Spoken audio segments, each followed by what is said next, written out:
लगा, बीच में डमरू त्रिशूल भी बना लीजिए, जहां जहां मन करे वहां लगवा लीजिए। इष्ट के प्रति निष्ठावान रहिए। क्यों? इष्ट की, हमारे महाराज श्री कहा करते बाबू, इष्ट के प्रति हमारी निष्ठा ही हमको जगत में प्रतिष्ठा दिलाती है। निष्ठा ही प्रतिष्ठा प्राप्त कराती है। इसलिए हम किसके इष्ट हैं, हमारे इष्ट कौन है, इसके प्रति स्पष्ट रहिए। भगवान शंकर स्पष्ट किए, बंदऊ बाल रूप सोए राम।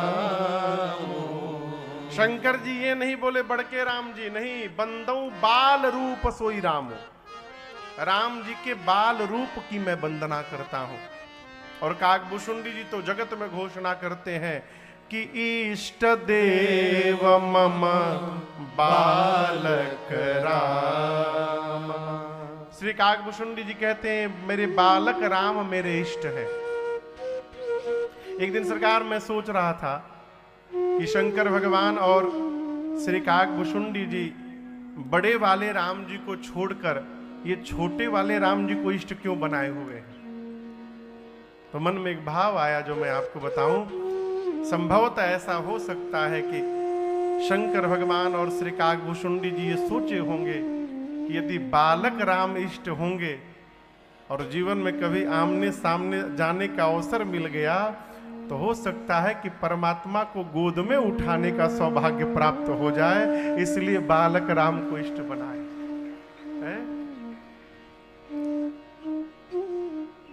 कल इष्ट की लीला का वर्णन करना था, बाल चरित। इसलिए बाल लीला को गाते समय वक्ता उत्साह में चला आता है।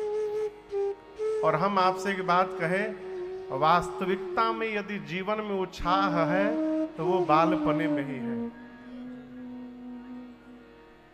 बचपन में जो जीवन में उत्साह प्राप्त हो गया, जो आनंद मिल गया, वो बड़े होने के बाद मिलने वाला नहीं है। हम लोग छोटे थे तो मन करता था कब बड़े हो जाएं,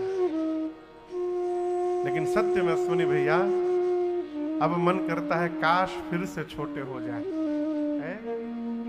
क्या आनंद था बचपन में, कोई टेंशन नहीं, कोई टेंशन नहीं। देखिए बच्चों को कितने आनंद में बच्चे दौड़ रहे हैं, झूम रहे हैं। तो कल हमने और आपने भगवान के बाल लीला के प्रसंग को गाया, श्रवण किया। श्री विश्वामित्र जी यज्ञ रक्षा के लिए श्री राम लक्ष्मण जी को दशरथ जी से मांग करके लेकर गए। भगवान ने यज्ञ की रक्षा की। फिर मिथिला जाते समय मार्ग में मां अहल्या को भगवान ने गति प्रदान की। गति देने के बाद भगवान मिथिला पहुंचे हैं। श्री जनक जी महाराज को परिचय प्राप्त हुआ है श्री राम लक्ष्मण जी का। रघुकुल मणि दशरथ के जाए, विश्वामित्र जी बोले मम हित लागी नरेश पठाए।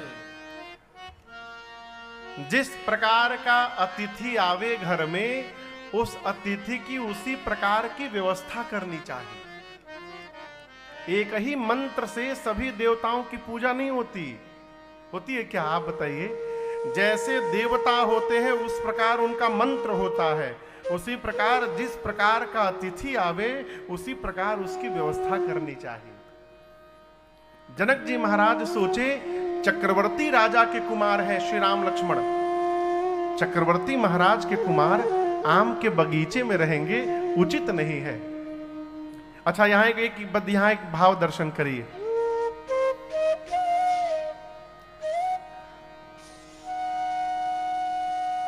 आपको यदि हम अपने घर किसी कार्यक्रम में बुलाएं तो आप हमारे सीधे घर आएंगे कि 5 किलोमीटर दूर जाके बगीचे में रुक जाएंगे? जोर से कहिए, घर जाएंगे ना। तो जनक जी महाराज के यहां न जाके विश्वामित्र जी राम लक्ष्मण जी को लेकर बगीचे में क्यों रुक गए? आम के बगीचे में सुंदर देख एक अवर आई, क्यों रुक गए? प्रश्न है ना। उनको सीधे महल में जाना चाहिए। विश्वामित्र जी इसलिए रुक गए क्योंकि जानते थे इनके तो एक ही मुख है, ब्रह्मा जी नहीं है। तो एक ने कहा ब्रह्मा जी नहीं तो फिर विष्णु भगवान होंगे। एक ने कहा उनकी 4 भुजाएं होती हैं, इनके पास तो 2 ही हाथ दिखाई दे रहे हैं। एक सखी ने कहा फिर शंकर भगवान। एक ने कहा और कोई नहीं मिला, शंकर भगवान विकट वेश मुख पंच पुरारी, कितना विकराल रूप बना के रहते हैं। ये तो इतने सुंदर है, इनके एक एक अंग पर करोड़ों करोड़ों कामदेव को यदि न्यौछावर किया जाए तो कम पड़ेगा जितनी सुंदरता इनके भीतर है? सखियां ऊपर से कहने लगी, अरे श्री दशरथ राज कुमार नजर तोहे लग जाएगी। श्री दशरथ राज कुमार नजर तुम्हें लग जाएगी। श्री दशरथ राज कुमार नजर तोहे लग जाएगी। श्री दशरथ राज कुमार नजर तुम्हें लग जाएगी।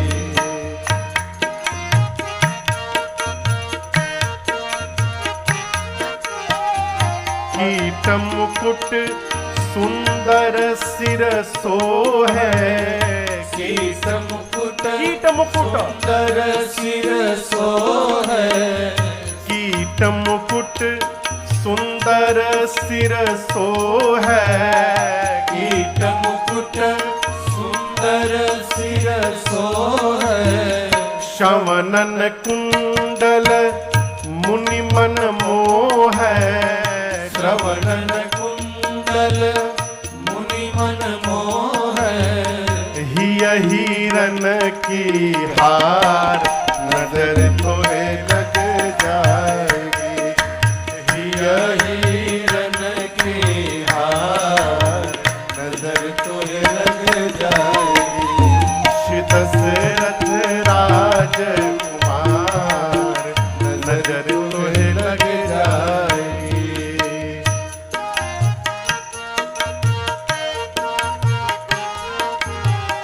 राम लखन मुनि के संग आए। राम लखन मुनि के संग आए। चितवत ही चित चपल चुराए। चितवत ही चित चपल चुराए। हे चोरन के सरदार नजर तोहे लग जाएगी। हे चोरन के सरदार नजर तुम्हें लग जाएगी। श्री दशरथ राज कुमार नजर तोहे लग जाएगी।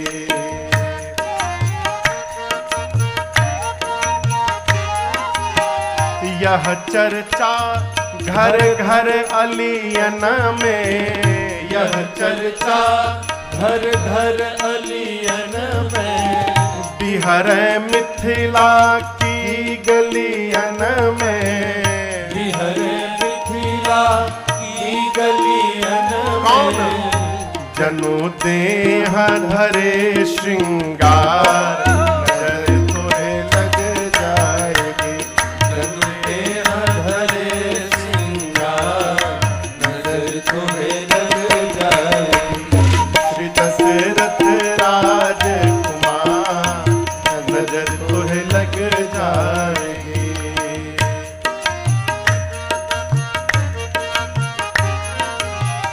अस अभिलाष हृदय अबलन के। अस अभिलाष हृदय अबलन के। हिय बैठाई तुरत पलकन के। हिय बैठाई तुरत पलकन के। कर ल्यूं बंद किवाड़ नजर तोहे लग जाएगी। कर ल्यूं बंद किवाड़ नजर तुम्हें लग जाएगी। श्री दशरथ राज कुमार नजर तुम्हें लग जाएगी।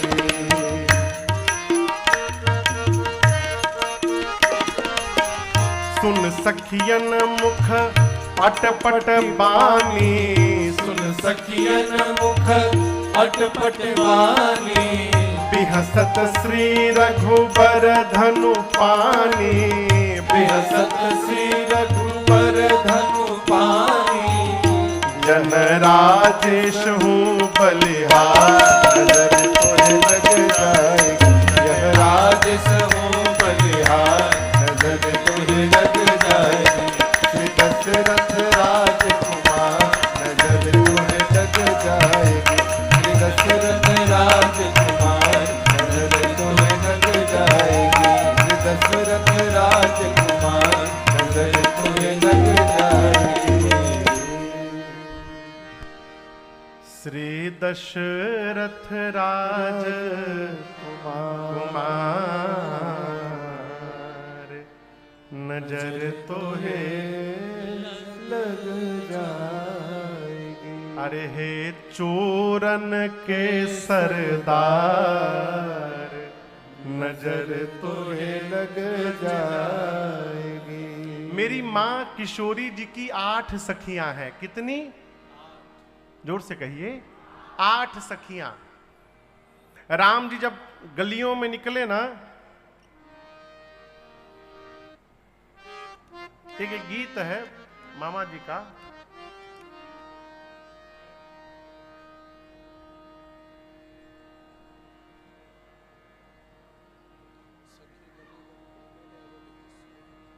गली गली घूमे ले किशोर। अवध किशोर।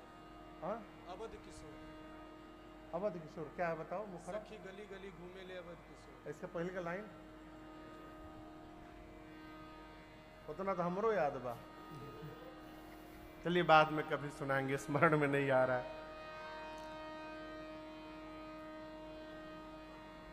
8 सखियों में से पहली सखी ने कहा राम जी को देख करके, कितने सुंदर हैं ये, बताओ ना कौन ऐसा होगा जो इस रूप को देखकर इन पर मोहित न हो जाएगा। दूसरी सखी ने कहा कि देखो मैं इन दोनों के विषय में सब पता लगा कर बैठी हूं। आगे जो सांवले वाले चल रहे हैं उनका नाम है राम, अब पीछे जो गुरकू हैं गोरे वाले उनका नाम है लक्ष्मण। ये दोनों अयोध्या वाले महाराज दशरथ जी के कुमार पुत्र हैं। यज्ञ रक्षा करने के लिए दोनों अयोध्या से निकले थे। बक्सर में राम जी ने यज्ञ की रक्षा की है, यहां धनुष यज्ञ देखने के लिए आए हैं दोनों भैया। ये कौन बोल रहा है? ये कौन बोला? दूसरी सखी नीचे से बोली कि ऊपर से बोली? ऊपर से छत पे खड़ी है सारी सखियां, राम जी को देख रही है नीचे। दूसरी सखी बोली, अब नीचे लक्ष्मण जी के कान में ये बात सुनाई पड़ गई। लक्ष्मण जी राम जी से बोले भैया फुल इंफॉर्मेशन है हम लोगों का इन लोगों के पास, लग रहा है कोई बहुत खास बैठा है क्या ऊपर, एक बार हम सिर ऊपर उठाकर देखें।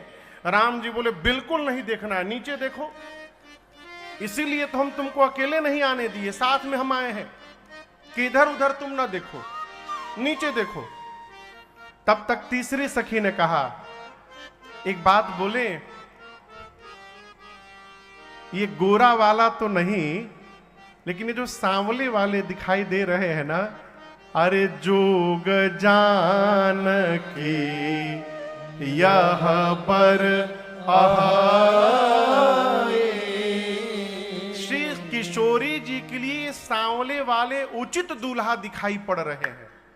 मेरा तो मन कह रहा है कि यदि जनक जी महाराज इन सांवले वाले को देख लेंगे तो अपने प्रण का त्याग करके बरबस विवाह करा देंगे। तीसरी नंबर की सखी ने कहा। लक्ष्मण भैया बोले भैया अब तो विवाह की भी सेटिंग होने लगी है ऊपर, अब देखूं? राम जी बोले बिल्कुल नहीं देखना। चौथी सखी ने कहा कि देखो जनक जी महाराज ने इनको पहचाना भी है, लेकिन उसके बाद भी जनक जी ने अब तक अपने प्रण का त्याग नहीं किया है। पांचवी सखी ने कहा चिंता मत करो, जहां तक मुझे पता है ब्रह्मा जी सबको उचित फल प्रदान करते हैं, और यदि ये बात सत्य है तो मैं कहती हूं ये सांवले वाले ही किशोरी जी के पति बनेंगे, इसमें कोई संशय नहीं है। लेकिन नहीं है। छठवीं सखी नाचने लगी, बोली मैं इसलिए नाच रही हूं कि विवाह के बाद ये जब जब मिथिला आएंगे सीता जी की बधाई कराने, हम लोगों को तब तब इनका दर्शन प्राप्त होता रहेगा। जीवन में कितना आनंद बढ़ेगा हमेशा। कितनी सखियां बोल उठी? कितनी बची हैं? 2। अब 7वीं नंबर की सखी ने डाउट प्रकट कर दिया, बोली अरे विवाह होगा कैसे, इतने छोटे हैं देखने में, इनसे तो धनुष हिलेगा भी नहीं। बोली 7वीं सखी छोट देखन में है, बोली 7वीं सखी राम को देख कर रच दिए हैं विधाता ने जोड़ी सुधर, पर ये धनुष कैसे तोड़ेंगे हैं बारे कुंवर। राम जी छोटे हैं, इनसे धनुष हिलेगा भी नहीं। ये राम जी कहो धनुष कैसे तोड़ेंगे हैं बारे कुंवर। मन में शंका बनी की बनी रह गई।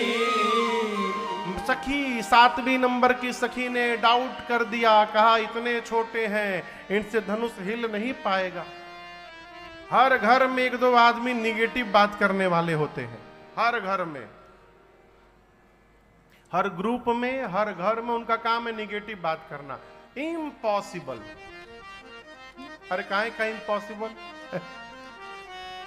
अंतिम सखी की बारी आई, 8वीं सखी। अरे बोली 8वीं सखी छोट देखन में है, पर चमत्कार इनका तू नहीं जानती, पर चमत्कार इनका तू नहीं जानती। एक ही बाण में ताड़का राक्षसी, दूसरा बाण नहीं निकालना पड़ा था इनको। एक ही बाण में ताड़का राक्षसी, उठ सकीना पड़ी पड़ी रह गई। एक ही बाण में ताड़का राक्षसी, एक ही बाण में ताड़का राक्षसी, उठ सकीना पड़ी पड़ी रह गई। एक ही बाण में, एक ही बाण में, एक ही बाण में ताड़का राक्षसी। गोस्वामी जी कहते हैं 8वीं सखी ने कहा क्या बोल रही हो? जिसके एक बाण से ताड़का समाप्त हो गई, जिसके चरण के रज से अहिल्या जी का उद्धार हो गया, वो राम जी क्या धनुष तोड़े बिना रहेंगे? मेरी बात मानो, जिन ब्रह्मा जी ने सीता जी को बनाया है, उन्हीं ब्रह्मा जी ने इस सांवले वर को भी बनाया है। दूल्हा दूल्हा तो यही बनेंगे। सखियां इतनी आनंदित होती हैं, ऊपर से भगवान के ऊपर पुष्प की वर्षा करती हैं। भगवान बच्चों के साथ पूरे धनुष यज्ञशाले का दर्शन करते हैं। यहां गोस्वामी जी बड़ा अद्भुत एक प्रसंग कहते हैं कि बच्चे धनुष यज्ञशाले का दर्शन कराते, उसके बाद से बाहर निकलते हैं ना, तो सारे बच्चे शिशु सब राम प्रेम बस जान। राम जी गली में घूम रहे हैं तो देखिए कौन कहां खड़ा है। अच्छा, घर से बाहर कौन कौन दौड़ा था? माताएं सखियां दौड़ी थी कि पुरुष लोग दौड़े गए हैं? उस समय शरद ऋतु थी। कौन सी ऋतु थी? लेकिन गोस्वामी जी कहते हैं शरद ऋतु बगीचे के बाहर है, बगीचे के भीतर शरद ऋतु का प्रभाव नहीं है। बगीचे के भीतर जहां बसंत ऋतु रही लुभाई, बाग के भीतर बसंत ऋतु का आगमन है। सभी ऋतुओं में बसंत ऋतु सबसे सुंदर ऋतु है। ऋतुराज बसंत कहा गया उसे, समस्त ऋतुओं का राजा है बसंत। बाहर में शरद ऋतु और भीतर में बसंत ऋतु। ऐसा क्यों हुआ? क्योंकि इसी बाग में आज पहली बार प्रभु और मैया का मिलन होने वाला है।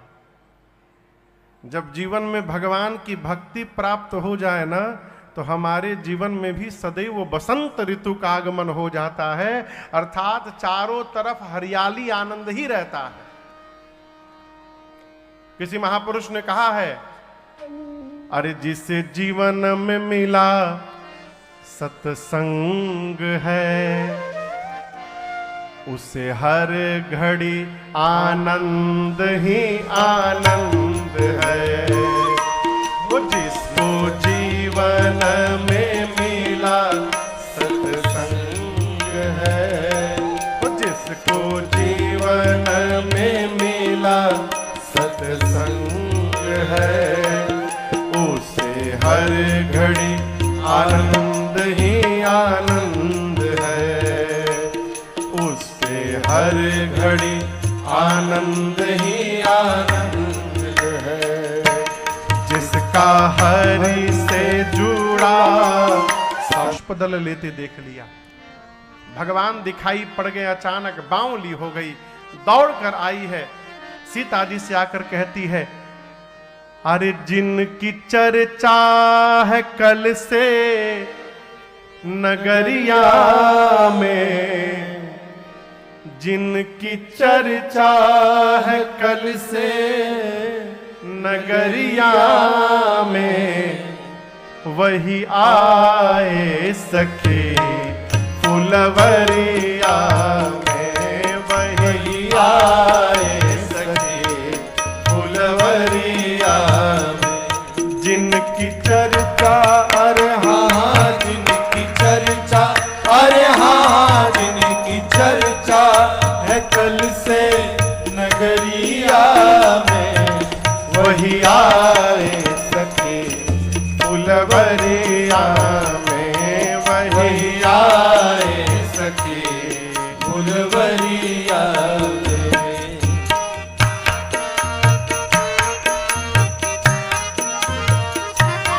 सांवला एक है एक गोरा बदन, सांवला एक है एक गोरा बदन, दिख कर भी नयब तक भरा मेरा मन, देख कर भी न अब तक भरा मेरा मन। ऐसा रूप नहीं, हाँ हाँ ऐसा रूप नहीं, अरे हाँ हाँ ऐसा रूप नहीं देखा उमरिया में, वही आए सखी फुलवरिया में, वही आए सखी फुलवरिया में।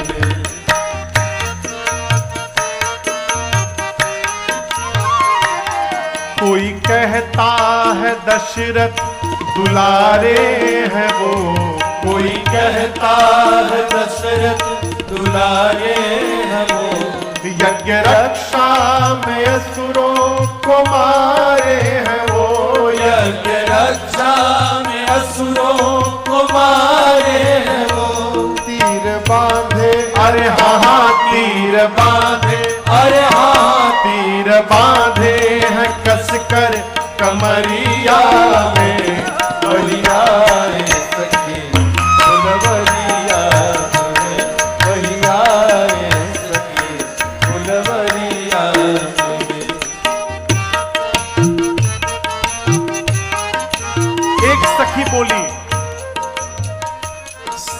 इनसे ही होती जो हर हाल में, शादी इनसे ही होती जो हर हाल में। तो दूसरी सखी ने कहा कि यदि इनसे सीता जी का विवाह हो गया तो सीता जी को लाभ मिलेगा, हम लोगों को क्या मिलेगा?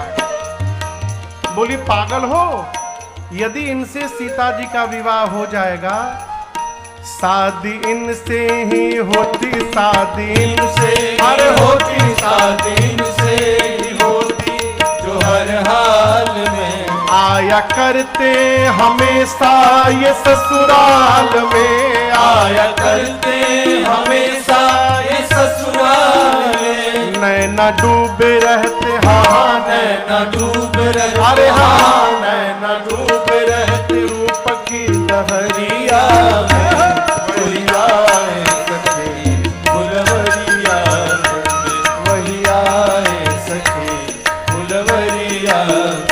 जिनकी चर्चा, हाँ जिनकी चर्चा, अरे हाँ जिनकी चर्चा है कल से नगरिया में, वही आए सखी फुलवरिया में, वही आए सखी फुलवरिया में, वही आए सखी फुलवरिया में। अरे वही आए सखी फुलवरिया में। सखी कहती है देखो आज पूरी मिथिला में केवल उनके ही रूप की चर्चा हो रही है। एक सखी ने कहा कैसे हैं वो? बोली बड़े सुंदर है, मैंने तो सामने से देखा है, आज बहुत कम उम्र है अभी, सिर से पांव तक सुंदर हैं, एक सांवले हैं और एक गोरे हैं दूसरे वाले। एक सखी बोली और बताओ उनके बारे में। बोली और कैसे बताऊं, देखा किसने है? किस, अच्छा बताओ शरीर का कौन सा अंग देखता है? कहिए आंख। और कौन सा अंग बताता है? जिह्वा। सखी बोली जिस आंख ने देखा है उस आंख के पास जिह्वा नहीं है कि वो बता सके, और जो जिह्वा बताती है उसके पास आंख नहीं है कि उसने देखा हो। देखा है आंखों ने, अब बताना है जिह्वा को। देखे कोई और अब बतावे कोई और, ये संभव है क्या? मैं बता नहीं पाऊंगी उनके बारे में। मैं तो कहती हूँ मेरे पीछे पीछे चलो ना, जिन आंखों से मैंने देखा है उन्हीं आंखों से आपको भी दर्शन करा देती हूँ। कहती है मेरे साथ चलो। सीता मैया तुरंत उस सखी के पीछे लग गई। चली अग्र करी प्रिय सखी सोई। मेरी मां गई, जब मां चली ना तो मां के शरीर के आभूषण बजने लगे। हाथ का कंगन, कमर का करधनी, पांव का पायल का नूपुर, कंकन किंकिनी नूपुर धुनि सुनी। ये आवाज सुनाई पड़ी तो राम जी लक्ष्मण भैया से बोले लक्ष्मण इस दिशा से ये जो ध्वनि आ रही है ऐसा लग रहा है कि कामदेव दुंदुभी बजा करके और पूरे विश्व पर विजय प्राप्त करने चले हो। आज भगवान उस दिशा में देख रहे हैं, ये आवाज कैसी आ रही है। और देखते देखते राम जी को मेरी मां दिखाई पड़ गई, सीता मैया पहली बार। और जैसे जानकी मैया दिखाई पड़ी, राम जी लक्ष्मण जी से बोले पुष्प बाद में उतारना। तात जनक तनया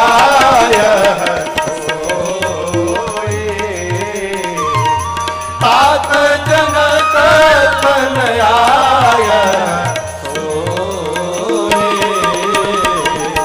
धनुष यज्ञ जेहि कारण हो, धनुष यज्ञ जेहि कारण हो, धनुष यज्ञ जेहि कारण हो। गोस्वामी जी कहते हैं राम जी ने कहा हे तात, यही वो जनक जी की तनिया जानकी हैं जिनके लिए जनक जी ने धनुष यज्ञ की रचना की है। लक्ष्मण जी बोले यहां बगीचे में क्या कर रही हैं ये? राम जी बोले पूजन गौरी सखी ले आई। मुझ मुझे तो लगता है लक्ष्मण जी यहाँ सीता जी सखियों के साथ पार्वती जी की पूजा करने आई हैं। करत प्रकाश फिरई फूलवाई। राम जी कहते हैं लक्ष्मण हम रघुवंशी हैं। रघुवंशी कौन? सपने हुजे पर नारी नहेरी। हम स्वप्न में भी पराई स्त्री का स्मरण नहीं करते। लेकिन लक्ष्मण आज मेरा मन इनके रूप पर क्यों आकर्षित हो रहा है मुझे समझ में नहीं आ रहा है। सो सब कारण जान विधाता। विधाता जाने क्या कारण है। लक्ष्मण जी मने मन मुस्कुराए, कहें भैया जान तो आप भी रहे हैं, ये आपकी आदि शक्ति है, ये आपकी जगदम्बा है, ये जगत की जगदम्बा है, आपकी आदि शक्ति है। लक्ष्मण जी मन की बात मन में रखे। राम जी लक्ष्मण जी बात कर ही रहे थे। करत बतह कही अनुजसन मनस्य रूप लुभान। उसी समय वो सखी जो राम जी को देख कर गई थी, एक लता की ओट में आ करके ऐसे लता हटा करके और उस सखी ने सीता जी से कहा, वो देखिए दोनों भैया पुष्प उतार रहे हैं। जैसे मैया ने देखा भगवान को, अरे सोच सिया फुलवरिया संवरिया मिले राम रसिया। बाहमरी जोरे उमरिया संवरिया मिले राम रसिया। सोचे मैया फुलवरिया संवरिया मिले राम रसिया। माँ भगवान को देख करके, आपको पता है माँ को कैसा लगा सीता मैया को? वो स्वामी जी कहते हैं कि जैसे जन्म जन्मांतर का खोया हुआ खजाना जब मिल जाए, एक जन्म का खजाना नहीं, जन्म जन्मांतर का खजाना यदि अचानक मिल जाए, उसके बाद जो प्रसन्नता होगी वही प्रसन्नता मेरी माँ को मेरे रघुनाथ जी को देख करके हुई। मानो खोया हुआ खजाना धन मिल गया है। माँ सोचने लगी, तोहे राखूं मैं संवरिया कवन विधि से हो, कवन विधि से। तोहे राखूं मैं संवरिया कवन विधि से हो, कवन विधि से।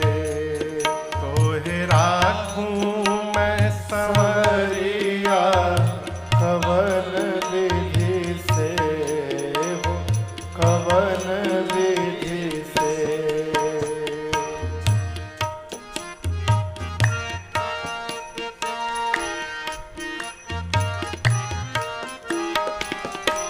नयन निहारू आपन पावारू। नयन निहारू आपन पोवारू। नयन निहारू आपन पावारू। नयन निहारू आपन पोवारू। आरती उतारू आरती उतारू। रोम रोम हर से हो, कवन विधि से। तोहे राखूं मैं संवरिया कवन विधि से हो, कवन विधि से। माँ की दुविधा देखिए। माँ कहती मैं कहाँ रखूं आपको? क्यों? नयनों में राखूं हिया मोरा तर से। नयनों में राखूं हिया मोरा तर से। नयनों में राखूं तो हिया मोरा तरसे, नयनों में राखूं तो हिया मोरा तरसे, और हियरा में राखूं तो, हियरा में राखूं तो नयन बरसे हो कवन विधि से, तोहे राखूं मैं सजनवा कवन विधि से हो कवन विधि से।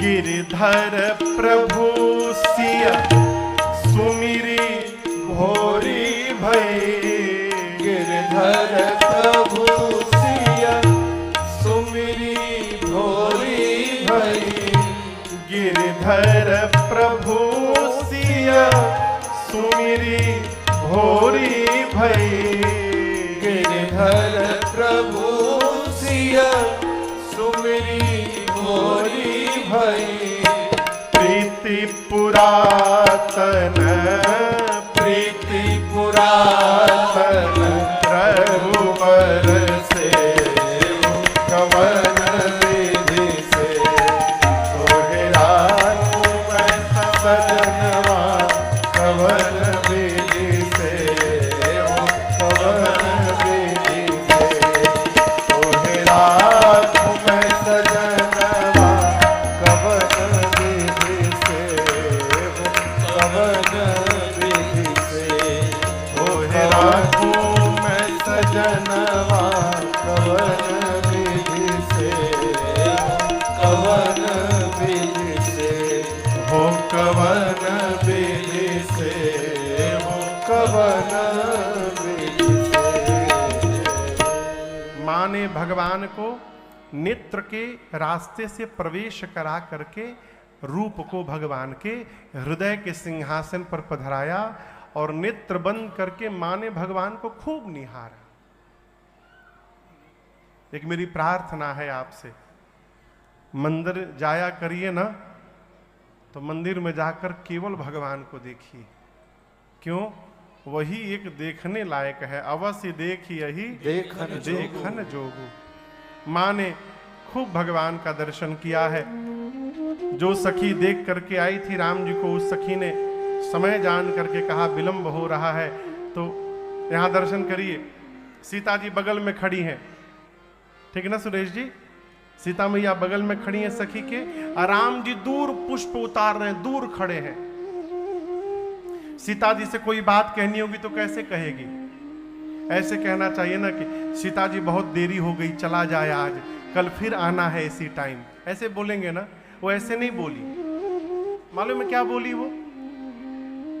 सीता जी बहुत विलंब हो गया है, चला जाए, कल फिर इसी टाइम वापस आना है हम लोगों को। इसका क्या मतलब? बोल रही थी सीता मैया को, लेकिन सुना रही थी राम जी को। क्यों? कल हम लोग इसी टाइम फिर आएंगे पूजा करने, तो हे राम जी आप भी इसी टाइम पुष्प दल लेने आ जाइएगा, कल फिर से आपका दर्शन प्राप्त हो जाएगा हम लोगों को। ये इशारा करके मां को लेकर गई। सीता मैया वापस सीधे पार्वती जी की मंदिर गई, अपने लिए सुंदर दूल्हा मांग रही थी। राम जी दिखाई पड़ गए। अब पार्वती जी से मुहर लगवाना बाकी है बस। जाते जाते सीता जी स्तुति प्रारंभ कर दी। जय जय गिरिवर राज किशोरे, जय महेश मुख चंद चकोरे, जय गज बदन गणानन माता, जगत जननी दामिनी दुति गाता, नहीं तब आदि मध्य अवसाना, अमित प्रभाव वेद नहीं जाना, भव भव विभव पराभवकारी, विश्व विमोहनी स्वबस विहारी, भव भव विभव पराभवतारे विश्व विमोहन भवस बिहारी। सीता मैया ने कहा, हे गिरिराज पुत्री पार्वती जी आपकी जय जयकार हो, हे शिव प्रिया आपकी जय जयकार हो, हे गणपति जी और कार्तिकेय जी की अम्बा आपकी जय जयकार हो। मां, आपके अमित प्रभाव को सरस्वती और शेष नारायण भी नहीं जानते हैं। हे मां, आपके न प्रारंभ का पता है, न मध्य का पता है, न आपके अंत का पता है। मां, आप ही समस्त वैभव देने वाली हैं। हे भवानी जी, संसार में यदि पातिव्रत धर्म में निपुण स्त्रियों की गिनती की जाए तो आपका स्थान प्रथम आता है। मां, आप वर देने वाली हैं। ऋषि मुनि आपकी सेवा करके जीवन में सहज पुरुषार्थ प्राप्त कर लेते हैं। मां, आप सबके हृदय में रहती हैं, आप सीता के भी मन में हैं, इसलिए आप हमारे मन की हृदय की बात को ठीक से जानती हैं। इसलिए हे पार्वती जी, मैं कहूंगी नहीं आपसे, आप जो जानती हैं उसको बिना कहे पूरा कर दीजिए। और इतना कह के पार्वती जी के पांव को पकड़ के सीता मैया बैठ गई। अब यहां दर्शन करिए, ये पार्वती जी दिख रही हैं आप लोग को। कल्पना करिए, पार्वती जी के पांव को पकड़ के जानकी मैया बैठ गई नीचे, और सीता जी के इस विनय प्रार्थना को सुन करके पार्वती जी की मूर्ति मुस्कुरा उठी। गोस्वामी जी कहते हैं, खसी माल मूर्ति मुस्कानी। पूजन के समय किशोरी जी ने जो पार्वती जी को माला पहनाया था, वो माला गले से खिसक गई। अच्छा आप बताओ, हम ये माला पहने हैं, ठीक है, ये माला गले से खिसकेगी तो कहां जाएगी? आप लोग बताइए, आप लोग कहां जाएगी? नीचे। कहां जाएगी? गले से खिसकेगी तो कहां जाएगी? नीचे। नीचे कौन बैठा है? नीचे कौन बैठा है? सीता मैया। सीता जी की प्रार्थना सुन करके पार्वती मैया के गले की माला अपने आप खिसकी और नीचे बैठी मेरी सीता मैया के आंचल में गिर गई। यहीं पर सीता जी को पार्वती जी का आशीर्वाद प्राप्त हो गया। ये प्रसंग कह रहा है, पूजन करते समय भगवान पर अर्पित किया हुआ पुष्प यदि अपने आप नीचे गिर गया तो इसका अर्थ है कि भगवान ने आपको प्रसाद दे दिया है। उस पुष्प को उठाकर सिर पर धारण करिए, आपकी मनोकामना पूरी हो गई। हां, टेक्निक लगा के नहीं गिराना है कि उसमें धागा फंसा के रख दें और धीरे से धागा खींच दे, पुष्प गिर गया, अरे आशीर्वाद मिल गया। नहीं नहीं, ये टेक्निक है, अपने आप गिर जाए। अब जैसे कल हम अपने ठाकुर जी को यहां माला पहनाए, 2 बार माला गिर गया तो हम माला ऐसे उठा के ऐसे पहना दिए। इसका क्या मतलब? अब ठाकुर जी माला पहनना नहीं चाहते, तुरंत उतारिए। कई बार आप में से कई लोग लड्डू गोपाल रखे होंगे, कई बार लड्डू गोपाल जी के सिर पर मुकुट टिकता नहीं है, मुकुट कितनों पहनाओ गिर जाता है। ये क्यों? ठाकुर जी आज मुकुट नहीं पहनना चाहते। भगत जी क्या करते, कैसे नहीं पहनिएगा, हम फेविकॉल से चिपका के पहनाएंगे आपको। आदमी हमने देखा है गम से चिपका के पहना देता है, अब गिरा के दिखाओ। ये भक्ति है। यदि आपके खोपड़ी पर चिपका दिया जाए मुकुट, कैसा लगेगा? कहिए। यदि भगवान का मुकुट गिर रहा है, मुकुट न पहनाइए। आज भगवान बिना मुकुट के रहना चाहते हैं। कहो, हमारे एक घर में एक ठाकुर जी हैं, वहां 4-5 ठाकुर जी हैं। तो एक ठाकुर जी बड़े आनंद वाले ठाकुर जी हैं, वो कितनों बैठाओ लुढ़क जाते हैं। कानपुर में भाभी के ठाकुर जी, उनको कितनों बैठाओ ठाकुर जी को, वो लुढ़क जाते हैं। तो उनका हम लोग नाम रखे लुढ़कू भगवान। उनको पांव के नीचे फूल लगा के बैठाना पड़ता है, ऐसे बैठा के लुढ़क जाएंगे। ये क्या है, ठाकुर जी आराम पसंद है, हमेशा आराम करना चाहते हैं। देखिए, जितने भाव से आप भगवान के साथ लगिएगा उतनी अधिक भगवत कृपा का जीवन में दर्शन होता रहेगा। भाव से जुड़िए भगवान से। मां पार्वती के गले की माला खिसकी और पार्वती जी की मूर्ति मुस्कुरा उठी और पार्वती जी की मूर्ति ने कहा, सुनु सिय सत्य अशीष हमारे, पूजी ही मन का मना तुम्हारे। हे जानकी जी, आप मेरे आशीर्वाद को सत्य समझिएगा, आपकी मनोकामना पूरी हो गई।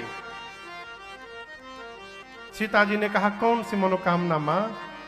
पार्वती जी ने कहा, नारद बचन सदा सूचि साचा।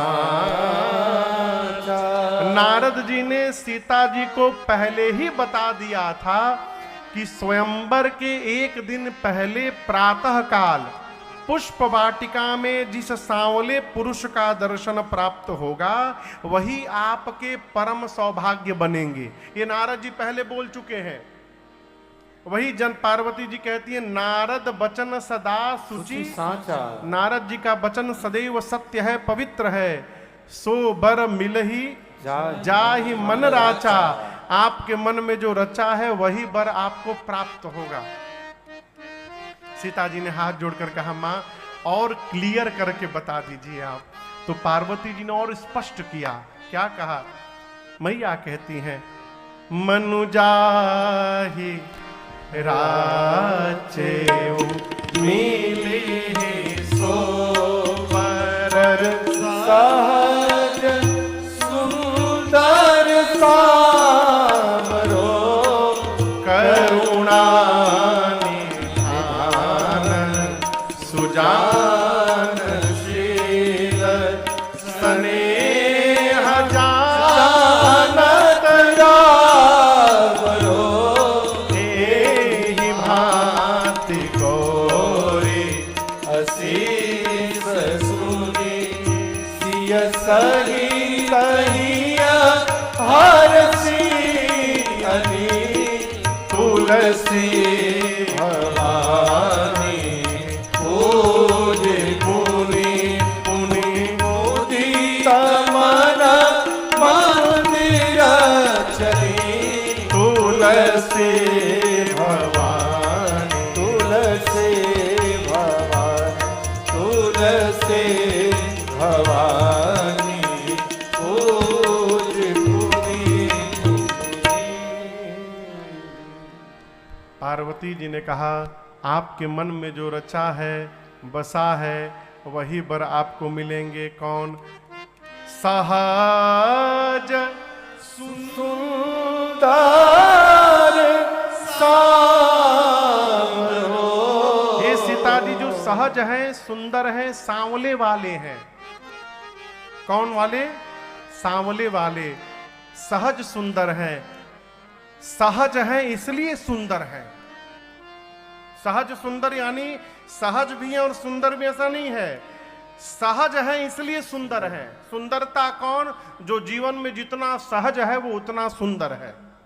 सहज सुंदर सांवरो, वो करुणा के भंडार है, सुजान है, सज्जन है, शीलवान है, स्नेह जानत रावरो। उनके काल दिखाई देने लगे, उनको लगा मेरा काल आ गया है।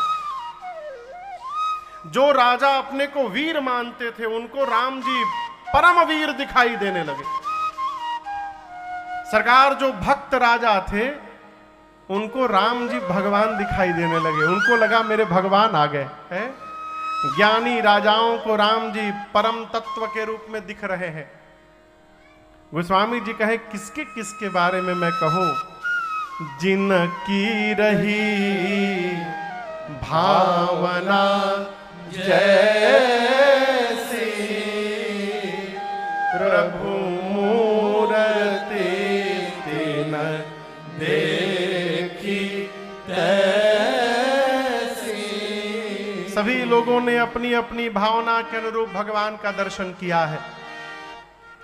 पूरे धनुष यज्ञशाले का दर्शन कराकर मिथिलापति ने, जनक जी ने विश्वामित्र जी को सबसे ऊंचे आसन पर बिठाया। अगल बगल के आसन पर राम लक्ष्मण जी बैठे। सीता मैया को बुलाया गया। मेरी माँ हाथ में जयमाल लेकर रंगभूमि में आई है। माँ के सौंदर्य का दर्शन करके जितने नर नारी थे वहां पर सब मोहित हो गए। देख रूप मोहे नर नारी। सीता मैया आकर अपनी मां सुनैना जी के निकट खड़ी हो गई। अब श्री जनक जी महाराज ने अपने बंदी जनों को आदेश दिया है कि सभा के मध्य में खड़े होकर के इन राजाओं के सामने मेरा प्रण रखा जाए। जनक जी के बंदी जन बीच में खड़े हो गए और अपने दोनों हाथों को ऊपर उठा लिए। बोले बोले बंदी बचन बर सुनहु सकल प्रणव देह कर रही हम भुजा उठाए। बंदी जनों ने भुजाओं को ऊपर उठा करके महाराज जनक का प्रण सुनाते हुए कहा, दीप दीप से आए आप समस्त राजा महाराजा। इस धनुष को ध्यान से देखिए एक बार। ये वही धनुष है, सोई पुरारी को दंड कठोरा। ये वही पिनाक है जिसको रावण और बाणासुर ने स्पर्श भी नहीं किया। ये वही धनुष है जिसकी कठोरता पूरा विश्व में आज सब जानते हैं। आज इस राज समाज में आप में से जो भी राजा यहां आकर इस धनुष को उठाएगा, झुकाएगा, इसकी प्रतंचा चढ़ाएगा और इसको तोड़ेगा, उस राजा की त्रैलोक्य में कीर्ति फैलेगी। और हम कहते हैं धनुष के टूटने के साथ हमारे महाराज श्री जनक जी की लाडली श्री जानकी जो बिना कुछ मन में विचार किए उस वीर का वर्ण कर लेंगी। यही हमारे महाराज जनक की प्रतिज्ञा है। जैसे बंदी जनों ने प्रण सुनाया, एक साथ सैकड़ों राजा खड़े हो गए, हम तोड़ेंगे।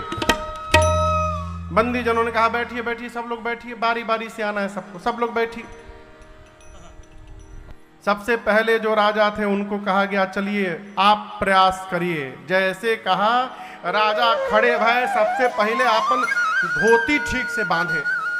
काहे? कहीं दम लगाने में दम न निकल जाए। परिकर बांध उठे अकुलाई। जाने के पहले थोड़ा वार्म अप किए, व्यायाम किए, मैं तोड़ के दिखाऊंगा। और अपने इष्ट को मन ही मन प्रणाम किए। अपने भगवान से बोले प्रभु आई एम गोइंग, हम जा रहे हैं प्रभु तोड़ने के लिए, कृपा करिएगा हमसे टूट जाए। कौन बोला? जो राजा धनुष तोड़ने जा रहे हैं अपने भगवान से बोले हे प्रभु हम ही से टूट जाए। उस सभा में कम से कम 10,000 राजा थे। कितने राजा?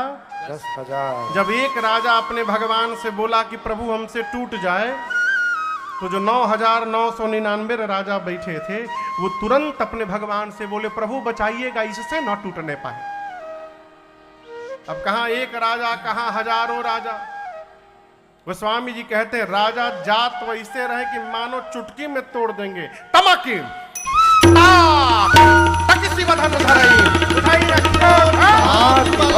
जाकर करोड़ों प्रकार यत्न करते हैं, बैठकर, घसीटकर, लेटकर, धनुष अपने स्थान से तिलमात्र इधर उधर नहीं खिसका। जब बहुत प्रयास करने के बाद धनुष नहीं हिला, राजा छोड़ करके धनुष को सिर नीचे झुकाकर अब वापस जा रहे हैं। अब दूसरा राजा चला है उधर से, मैं तोड़ के दिखाऊंगा। तो जो राजा वापस जा रहे थे वो राजा मन ही मन बोले हाँ जाओ जाओ जाओ जाओ जाओ जाओ, उठाओगे तो पता चलेगा, जाओ। एक एक करके राजा आए। तोड़ना बहुत दूर की बात, किसी भी राजा ने धनुष को तिलमात्र भूमि से इधर उधर कहीं डगाया भी नहीं। आपको बताऊं एक राजा की जब बारी आई तो वो राजा खड़े हुए अपने स्थान पर और वहीं से धनुष को देखे और प्रणाम करके बैठ गए। बगल के राजा को हंसी आ गई, बोले तुम कायर हो, हम लोग तो प्रयास भी किए, तुम तो प्रयास भी नहीं किए, वीर नहीं हो तुम। उस राजा ने कहा, देखो जिनका विवाह होने वाला है वो सीता जी भूमि से जन्म ली हैं, अस्तु वो भूमिजा हैं, हम राजा हैं, हम भूपति कहलाते हैं। इस संबंध से सीता जी हमारी बेटी लगेंगी।